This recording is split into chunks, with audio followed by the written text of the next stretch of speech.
இப்போ தட்டைப்பயிரை இப்படி நம்ம வேக வச்சு எடுத்துருக்குறோம்.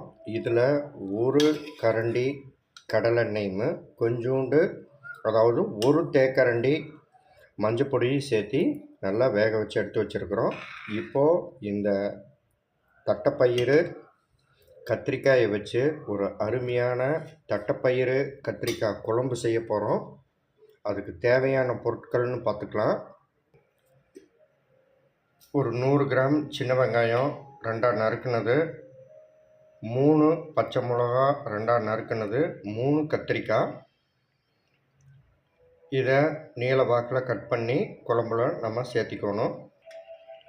ஒரு எலுமிச்சம்பழம் சைஸில் புளி நான் நல்லா கரைச்சி புற வச்சுருக்கிறேன். இதுக்கு மசாலான்னு பார்த்தீங்கன்னா ஒரு 6 வரமிளகா, கடலைப்பருப்பு, கொத்தமல்லி விதை. இதை நம்ம வறுத்து வச்சுருக்கிறேன். இதை நம்ம மிக்சியில் அரைச்சி சேர்த்திக்கலாம். அரை மூடி திருகுன தேங்காய். இப்போது இந்த மசாலாவை நம்ம மிக்சியில் நல்லா அரைச்சி பொடியாக்கிக்கலாம். இப்போது தட்டைப்பயிறு கத்திரிக்காயை வச்சு குழம்பு பண்ண போகிறோம். அதுக்கு நம்ம தாளிப்பு எண்ணெய் ஊற்றி தாளிச்சிடலாம்.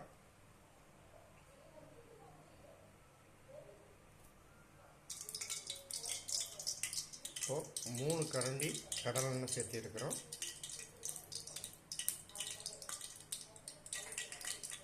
எண்ணெய் சூடாகிடுச்சு. இப்போது நம்ம கடுகு சேர்த்திக்கலாம்.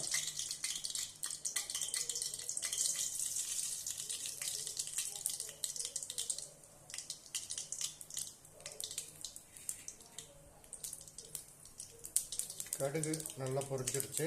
இப்போது சின்ன வெங்காயம், பச்சை மிளகா, கருவேப்பிலை சேர்த்திக்கலாம்.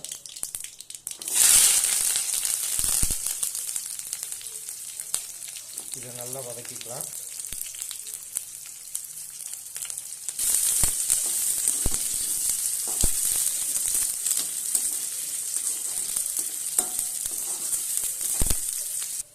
இப்போ அரைச்சி வச்ச மிளகா விழுத இதில் சேர்த்திக்கலாம். இந்த மசாலா பொருளை நம்ம அரைச்சோம்ல அதை இதில் சேர்த்திக்கலாம்.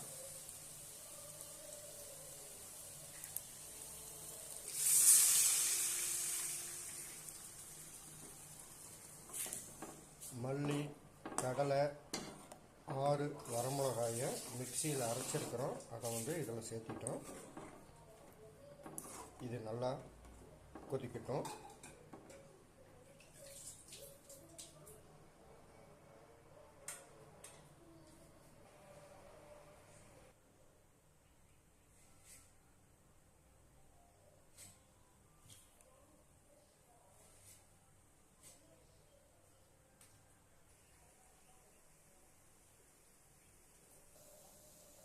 இப்போது இந்த தட்டைக்கொட்டை கத்திரிக்காய் குழம்புக்கு 3 கத்திரிக்காயை நல்லா நறுக்கி வச்சுருக்கிறோம்.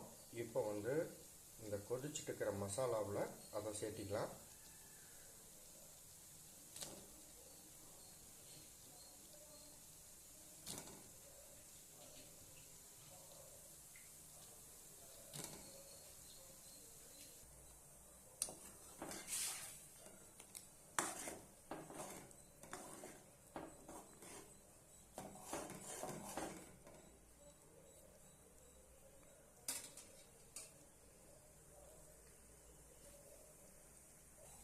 இப்போது தேவையான அளவு கல்லுப்பு சேர்த்திக்கலாம். கல்லுப்பு சேர்த்தியாச்சு.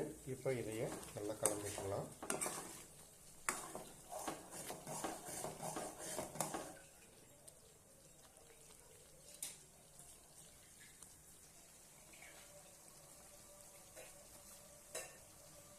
இப்படியே ஒரு 5லிருந்து 7 நிமிஷம் நல்லா கொதிக்கணும்.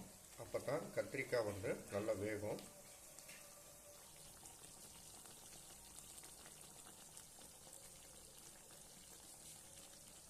இந்த குழம்புக்கு 1 டம்ளர் தண்ணி சேர்த்திக்கலாம்.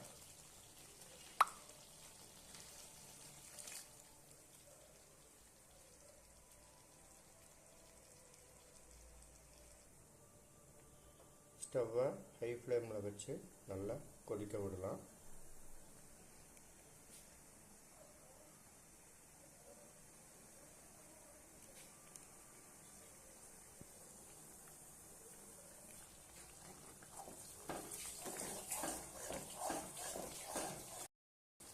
இந்த கத்திரிக்காய் வேகிறதுக்கு கொஞ்சம் டைம் எடுத்துக்கும், வெயிட் பண்ணலாம்.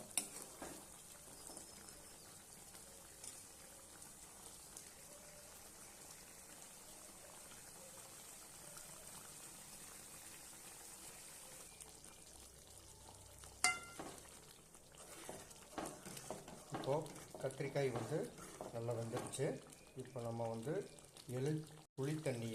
புளியை கரைச்சி தண்ணியாக எடுத்து வச்சுருக்கிறோம். இது கூட சேர்த்துக்கலாம். இப்படியே இன்னொரு 5 நிமிஷம் நல்லா கொதிக்கட்டும்.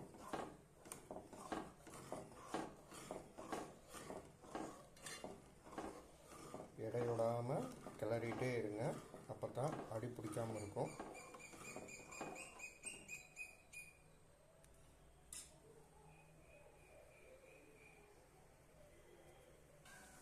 ஸ்டவ்வை ஹை ஃப்ளேமில் வச்சு நல்லா கொதிக்க விடலாம்.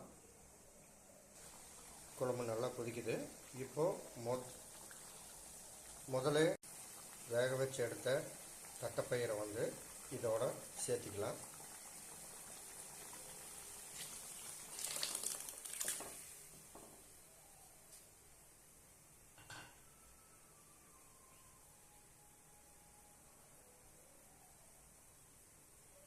இப்படியே ஒரு 5லிருந்து 7 நிமிஷம் நல்லா கொதிச்சிருச்சுன்னா அருமையான தட்டைப்பயிறு கத்திரிக்காய் குழம்பு ரெடி ஆயிரும்.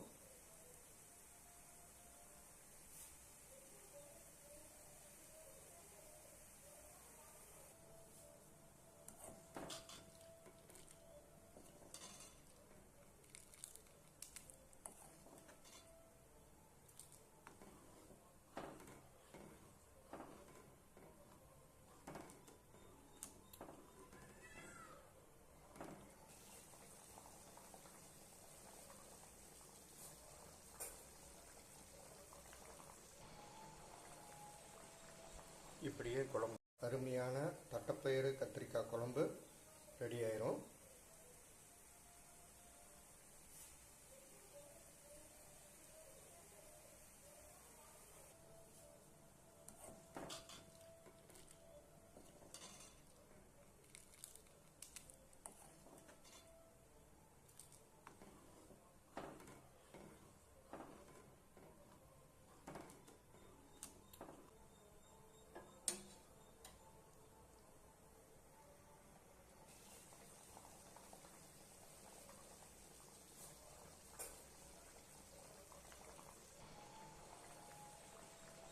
இப்படியே குழம்ப இன்னொரு 2லிருந்து 3 நிமிஷம் நல்லா கொதிக்க விடணும். தட்டைப்பயிறு கத்திரிக்காய் குழம்பு அருமையாக ரெடி ஆயிடுச்சு. பாருங்கள், நல்லா கொதி வந்துடுச்சு. இப்போது இதை நம்ம இறக்கிடலாம். அவ்வளோதான். இதே மாதிரி நீங்களும் செஞ்சு பாருங்கள். லைக் பண்ணுங்கள், ஷேர் பண்ணுங்கள், கமெண்ட் பண்ணுங்கள். நன்றி, வணக்கம். இப்போ இதை வேற ஒரு பாத்திரத்துக்கு மாற்றிக்கலாம்.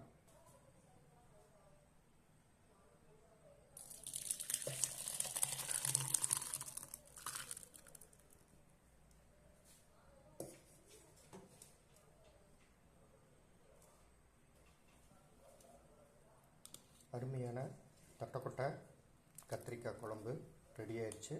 இதே மாதிரி நீங்களும் செஞ்சு பாருங்கள். நன்றி, வணக்கம்.